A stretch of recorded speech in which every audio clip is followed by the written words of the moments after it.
digging for old. Tonight our focus is on the upcoming Thanksgiving holiday. Wouldn't it be great if we could have two Thanksgivings, maybe separated by a week or so to help with our digestion and all? Well, 130 years ago, Oregonians did have two Thanksgivings, all because of a certain petulant politician. This is Democrat Sylvester Pennoyer. He was Oregon's governor from 1887 to 1895 and then became mayor of Portland for a few years after that. Pennoyer was popular among farmers and for representing the little guy. He was also pro-slavery and had intense prejudice against Chinese immigrants. And don't just take my word for it. Here's a telegram Pennoyer sent to Washington, D.C. in response to President Grover Cleveland's personal request to protect Chinese workers from violence.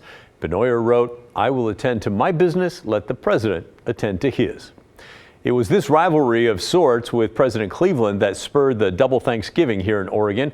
In 1893, Cleveland began his second term as president, and he helped push Congress to repeal something called the Sherman Silver Purchase Act.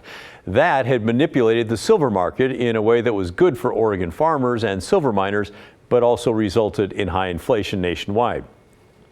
Cleveland was not a fan. Pennoyer was, so when Cleveland helped repeal it in October '93, the bad blood boiled over. On November 1st, 1893, Governor Pennoyer jumped the gun, so to speak, and preempted President Cleaver's Thanksgiving proclamation with his own. Pennoyer decreed that the fourth Thursday of that November would be Thanksgiving. But shortly after Pennoyer's proclamation, President Cleveland made his own, naming the last Thursday of November Thanksgiving, which had been the tradition since President Lincoln.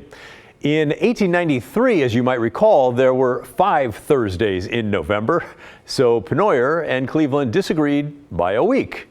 And guess what happened? Oregonians had 2 Thanksgivings, of course. Banks, schools, government offices all closed on Pennoyer's Thanksgiving, as it was called, and then closed again a week later for the national Thanksgiving. Many Oregonians found the situation kind of ridiculous, with newspapers having a field day. The Oregonian wrote, "There was nothing here to indicate that this day has been set apart as a day of Thanksgiving. The prevailing sentiment indicates that this community would prefer eating crow with Cleveland than eating turkey with Pennoyer." How's that? And what about you? What are your favorite Thanksgiving tales? Have any you'd love to share? Maybe a super fun family tradition worth talking about? Let us know, will you? We always love to hear from you. You can email us. The address is thestory@kgw.com or call and leave a voicemail, 503-226-5090.